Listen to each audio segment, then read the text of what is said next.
Malam itu hujan deras mengguyur Jakarta, membuat jalanan licin dan penuh genangan. Aku, Nadia, sedang mengendarai mobil pulang dari kantor ketika ponsel berdering. Itu dari kakakku, Lila, meminta tolong antar temannya pulang karena angkot sudah tak ada. Aku mengiyakan tanpa pikir panjang, tapi saat Maya naik ke mobil, wajahnya pucat seperti menyimpan rahasia besar. Nadia, aku harus bilang sesuatu, katanya pelan, suaranya gemetar di tengah deru hujan. Aku mencintaimu bukan sebagai teman. Kata-kata itu seperti petir menyambar, membuat jantungku berdegup kencang, dan dunia seolah berhenti berputar. Aku mematikan mesin mobil di pinggir jalan, tak peduli hujan semakin deras. Maya, sahabat kakakku sejak kuliah, duduk di sebelahku dengan mata basah. Kami bertiga sering menghabiskan waktu bersama, tapi aku tak pernah menduga ada perasaan seperti ini. Maya, apa maksudmu? Tanyaku, suaraku hampir tak terdengar. Dia menatapku dalam, aku lesbian, Nadia. Sudah lama aku menyembunyikannya, tapi melihatmu membuatku tak tahan lagi. Aku terdiam, pikiran berputar liar. Keluargaku konservatif, ayah seorang ustaz di masjid kampung, dan ibu selalu menekankan nilai-nilai tradisional. Bagaimana bisa aku, gadis berusia 28 tahun yang baru saja putus dari pacar lamanya, tiba-tiba dihadapkan pada ini? Maya menceritakan semuanya. Dia berasal dari keluarga di Bandung yang taat beragama, ayahnya seorang pengusaha sukses tapi keras. Sejak remaja, Maya merasa berbeda, tapi dia menyembunyikannya demi menghindari malu keluarga. Aku pernah mencoba pacaran dengan cowok, tapi rasanya salah, katanya sambil menangis. Lalu aku bertemu kamu melalui Lila, dan semuanya berubah. Aku mendengarkan, hati campur aduk. Aku tak pernah memikirkan kemungkinan mencintai perempuan, tapi ada sesuatu dalam tapannya yang membuatku ragu. Apakah ini hanya kejutan sementara, atau ada benih perasaan yang selama ini terkubur? Malam itu aku mengantar Maya pulang ke apartemennya di kawasan Sudirman. Kami tak banyak bicara lagi, tapi udara di mobil terasa berat. Saat turun, dia memelukku singkat, "Ma, jika ini merusak semuanya." Aku hanya mengangguk, pikiran kacau. Pulang ke rumah, aku tak bisa tidur. Lila, kakakku yang sudah menikah dan tinggal di rumah orang tua, menelepon pagi-pagi. "Gimana malam tadi?" "Maya aman sampai rumah?" tanyanya polos. Aku berbohong, bilang semuanya baik-baik saja. Tapi dalam hati, aku tahu ini baru permulaan. Hari-hari berikutnya, aku menghindari Maya. Pesannya tak kubalas, panggilan kublokir. Tapi pikiranku tak bisa lepas darinya. Di kantor, sebagai editor majalah Listile, aku seharusnya fokus pada deadline, tapi malah sering melamun. Suatu siang, saat makan siang dengan rekan kerja, seorang teman bercerita tentang kasus diskriminasi terhadap LGBT di Indonesia. "Bayangin, di era sekarang masih ada yang diusir keluarga gara-gara itu," katanya. Aku tersenyum kecut, tapi dalam hati terasa sakit. Apakah Maya pernah mengalami itu? Akhirnya, aku tak tahan. Aku hubungi Maya, ajak bertemu di kai kecil di Tamrin. Saat dia datang, wajahnya cerah tapi mata masih menyimpan ketakutan. "Kenapa kamu menghindariku?" tanyanya langsung. Aku menghela napas, aku bingung, "Maya. Ini bukan hal biasa bagiku." Kami bicara panjang lebar. Maya cerita tentang perjuangannya, bagaimana dia bergabung dengan komunitas rahasia di Jakarta untuk mencari dukungan. "Aku tahu risikonya besar, tapi aku tak bisa bohong lagi," katanya. Aku mendengarkan, dan perlahan aku merasa tertarik. Bukan hanya pada ceritanya, tapi pada dirinya. Tapi konflik mulai muncul. Lila, kakakku, curiga. "Kenapa kamu sering ketemu Maya akhir-akhir ini?" tanyanya saat makan malam keluarga. Ayah dan ibu ikut mendengar. Aku bilang hanya teman, tapi Lila tak puas. Maya aneh belakangan ini, seperti menyembunyikan sesuatu. Aku gelisah, takut rahasia terbongkar. Malam itu, aku bermimpi buruk, keluargaku mengusirku, masyarakat menunjuk-nunjuk. Bangun tidur, aku sadar, ini bukan hanya tentang perasaan, tapi tentang pilihan yang bisa menghancurkan segalanya. Maya dan aku semakin dekat. Kami sering jalan-jalan diam-diam, ke pantai di Ancol atau taman di Menteng. Di sana, dia pegang tanganku, dan untuk pertama kali, aku tak menolak. Rasanya aneh tapi benar. Kita harus hati-hati, kataku.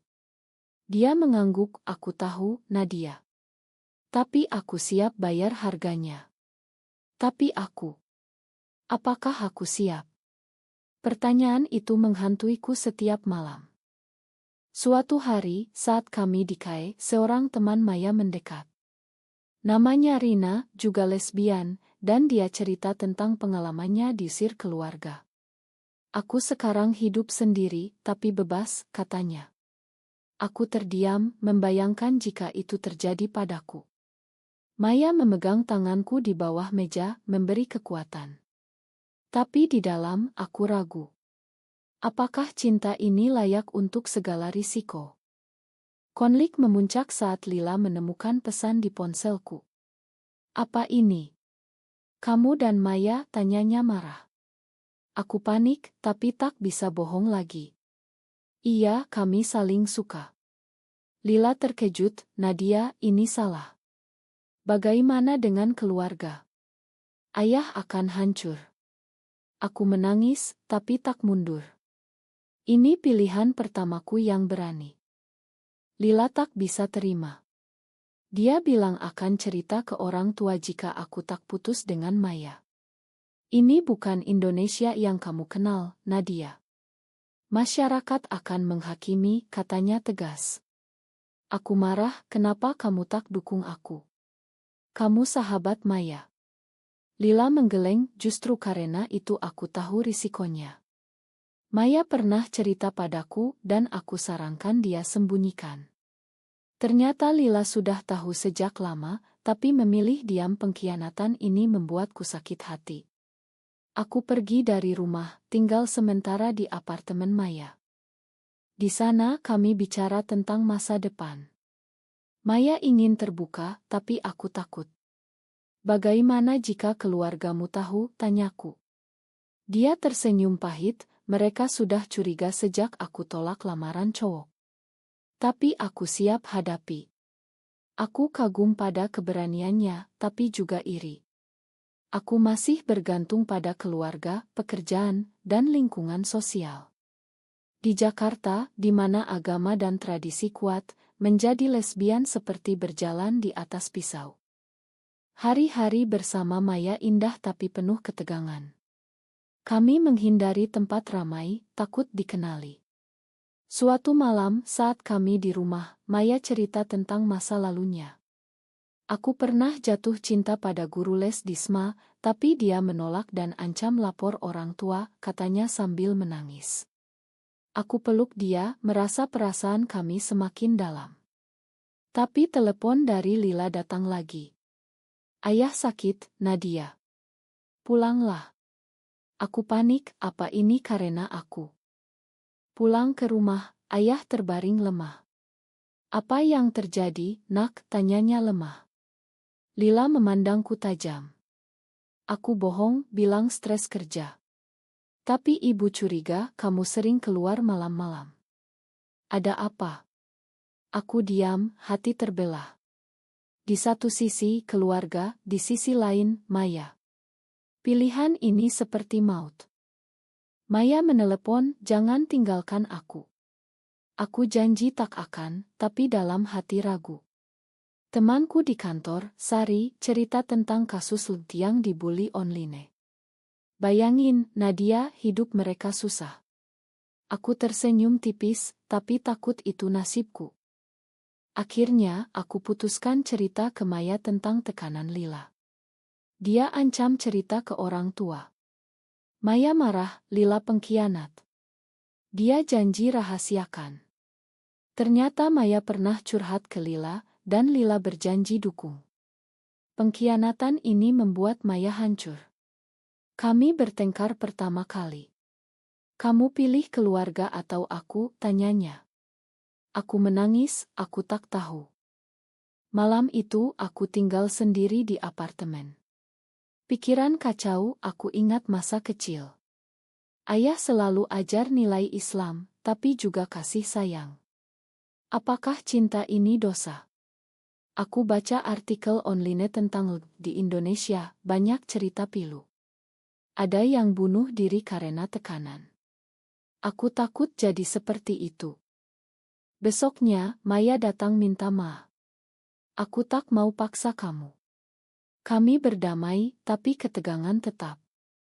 Lila menelepon lagi, aku sudah cerita ke ibu. Dunia runtuh. Ibu marah, panggil aku pulang. Apa benar kamu lesbian? Tanyanya menangis. Aku mengaku, iya, Bu. Aku cinta Maya. Ibu pingsan, ayah terkejut. Keluarga hancur. Ayah bilang, ini ujian dari Tuhan. Kamu harus berubah. Aku menolak, ini aku apa adanya. Mereka usir aku dari rumah. Aku pergi ke Maya, tapi hati remuk. Pengorbanan ini besar, tapi apakah layak? Maya peluk aku, kita bersama sekarang. Tapi aku tahu, ini baru awal perjuangan. Di apartemen, kami rencanakan hidup baru. Maya cari kerja baru, aku lanjut di kantor. Tapi gosip mulai beredar. Rekan kerja tanya-tanya, benar kamu lesbi? Aku diam, tapi tekanan meningkat.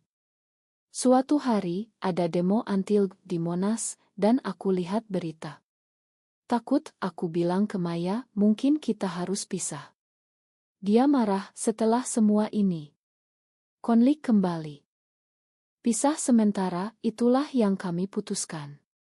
Maya pindah ke Bandung, kembali ke keluarganya, sementara aku tinggal di Jakarta sendirian.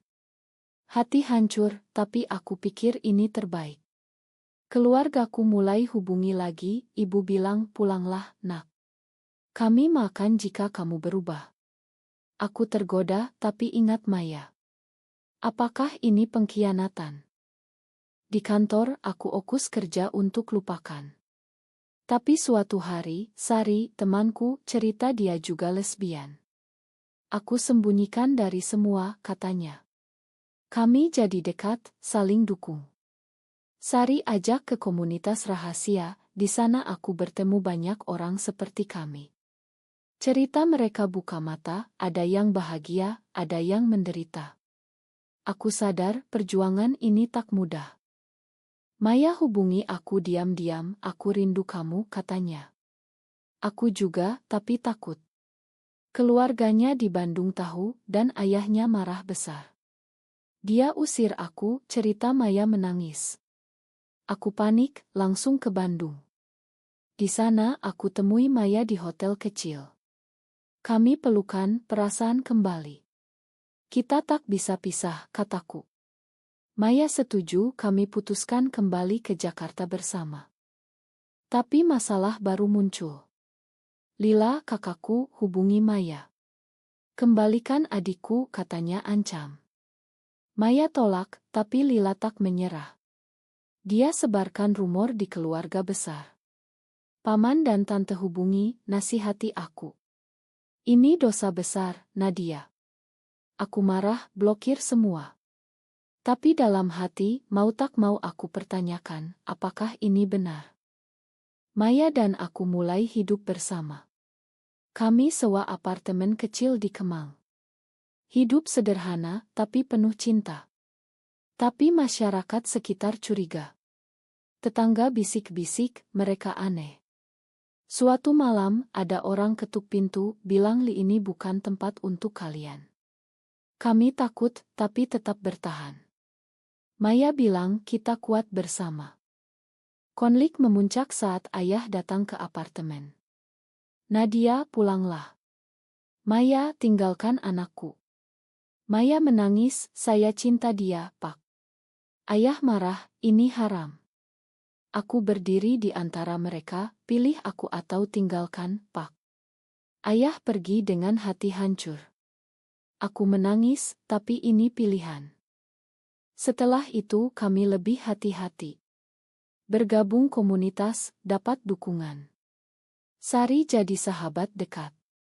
Tapi Maya mulai ragu. Apakah kita bahagia seperti ini? Selalu sembunyi, tanyanya. Aku jawab, ini harga yang harus dibayar. Tapi dalam hati aku lelah. Suatu hari, ada kesempatan kerja di luar negeri untuk Maya. Ke Singapura lebih bebas, katanya. Aku ragu, bagaimana aku? Dia bilang, ikut aku.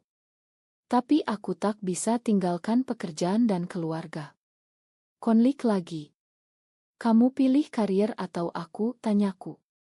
Maya diam, tapi akhirnya setuju tinggal. Tapi Lila tak berhenti. Dia hubungi bosku, cerita tentang aku. Bos panggil, ini memengaruhi reputasi kantor. Aku hampir dipecat. Marah, aku konfrontasi Lila. Kenapa kamu begini? Dia menangis, aku sayang kamu, tak mau kamu salah. Pengkhianatan ini dalam. Aku putus hubungan dengan Lila. Maya dukung aku, kita mulai baru. Kami rencanakan pindah ke Bali, di mana lebih toleran. Tapi sebelum itu, ayah sakit lagi. Ibu hubungi, datanglah, dia minta maaf. Aku pergi, tapi dengan Maya. Di rumah sakit, ayah bilang aku salah, nak. Tapi aku tak bisa terima. Aku menangis, ini odd or thought. Di rumah sakit, ayah pegang tanganku. Aku tak mau kehilanganmu, katanya lemah. Maya berdiri di luar, tak berani masuk. Ibu peluk aku, kami coba pahami, tapi susah. Aku bilang, ini aku, Bu. Mereka diam, tapi tak usir lagi. Ini langkah kecil, tapi berarti. Pulang, aku cerita ke Maya. Mungkin ada harapan. Dia tersenyum, tapi mata sedih. Hidup kami berlanjut. Di Bali kami pindah, mulai bisnis kecil kai. Lingkungan lebih ramah, banyak turis. Tapi masa lalu menghantui. Lila hubungi lagi, minta maaf. Aku salah, Nadia. Aku takut kehilangan keluarga. Aku makan, tapi hati-hati. Keluarga mulai terima pelan-pelan. Ayah kirim pesan, semoga bahagia. Tapi konflik internal muncul. Maya ingin menikah secara simbolis, di komunitas. Aku ragu, di Indonesia ini ilegal. Dia marah, kita harus berjuang. Aku setuju akhirnya, tapi takut konsekuensi. Upacara kecil, hanya teman dekat. Rasanya bahagia, tapi juga takut. Suatu hari, berita tentang Rayal di Jakarta muncul. Kami takut, meski di Bali. Maya bilang, mungkin kita harus ke luar negeri. Aku setuju, mulai rencanakan. Tapi ibu sakit, aku harus kembali. Di Jakarta, ibu bilang, jangan pergi, nak. Aku terbelah lagi. Pilihan sulit, cinta atau keluarga. Maya ikut ke Jakarta. Di sana kami konfrontasi keluarga. Terima kami atau hilang kami, kataku. Ayah diam lama lalu bilang, aku coba. Ini terobosan. Tapi Lila masih ragu. Bagaimana dengan masyarakat, tanyanya. Aku jawab, itu urusan kami. Hidup mulai stabil. Kami kembali ke Bali, bisnis lancar. Tapi Maya dapat tawaran kerja bagus di Australia. Ini kesempatan, Nadia. Aku ragu, aku tak bisa ikut sekarang. Kami bertengkar hebat. Kamu selalu pilih keluarga, katanya. Aku menangis, bukan begitu. Akhirnya, Maya pergi sendirian. Pisah lagi. Sendiri di Bali, aku renungkan. Apakah cinta ini layak segala pengorbanan? Sari hubungi kembali ke Jakarta, dukung komunitas. Aku lakukan, jadi aktis rahasia. Cerita pengalaman, bantu orang lain. Tapi rindu Maya tak hilang. Maya kembali setelah 6 bulan. Aku salah, aku rindu kamu. Kami berdamai, putuskan hidup di Australia. Keluarga protes, tapi aku tegas. Ini pilihan kami. Ayah bilang, pergilah, tapi jangan lupa kami. Perpisahan pilu. Di Australia, hidup bebas. Kami menikah resmi. Bahagia, tapi ingat harga, kehilangan keluarga dekat, teman, tanah air. Maya bilang, ini layak. Aku setuju, tapi kadang ragu. Kembali ke Indonesia untuk libur, keluarga terima pelan. Lila minta maaf sungguh. Aku sekarang paham. Rekonsiliasi lambat, tapi ada. Cinta kami menang, tapi dengan luka. Tahun-tahun berlalu, kami tinggal di Sydney, punya kehidupan stabil. Maya kerja di perusahaan IT, aku jadi penulis relance tentang isu sosial. Kami adopsi anak anjing, simbol keluarga kecil. Tapi kunjungan ke Indonesia selalu bawa campur aduk. Ayah semakin tua, ibu lemah. Kembalilah, kata mereka. Tapi kami tahu, di sana tak bebas. Suatu hari, Lila datang ke Australia. Aku ingin minta maaf lagi, katanya. Kami bicara panjang. Ternyata Lila punya rahasia, dia pernah ragu orientasi sendiri, tapi pilih jalur aman. Aku iri pada keberanian kalian, katanya. Ini buka mata, pengkhianatan dulu karena ketakutan sendiri. Kami makan sepenuhnya. Kembali ke Indonesia untuk ayah yang sakit parah. Di ranjang kematian, dia pegang tangan kami berdua. Makan ayah, nak. Cinta adalah cinta. Kata-kata itu buat kami menangis. Ayah pergi dengan damai, dan keluarga akhirnya terima. Ibu bilang, kalian boleh tinggal di sini jika mau. Tapi kami pilih tetap di Australia, kunjungi sering. Hidup kami jadi inspirasi bagi komunitas. Aku tulis buku tentang perjuangan anonim. Banyak yang hubungi, cerita mirip. Maya bangga kita ubah dunia pelan-pelan. Tapi luka masa lalu tetap. Kadang aku mimpi tentang pengusiran, pengkhianatan. Akhirnya kami putuskan kembali ke Indonesia setelah pensiun. Di Bali buka rumah aman untuk bantu orang-orang seperti kami dulu. Ini penebusan, bayar harga dengan membantu. Maya bilang, ini akhir bahagia kita. Aku setuju. Tapi pertanyaan tetap, apakah mencintai seseorang dengan benar jika itu menghancurkan banyak hal? Apakah pengorbanan selalu membawa kebahagiaan, atau hanya ilusi? Kamu pikir, benar atau salah jika seseorang memilih cinta di atas segalanya?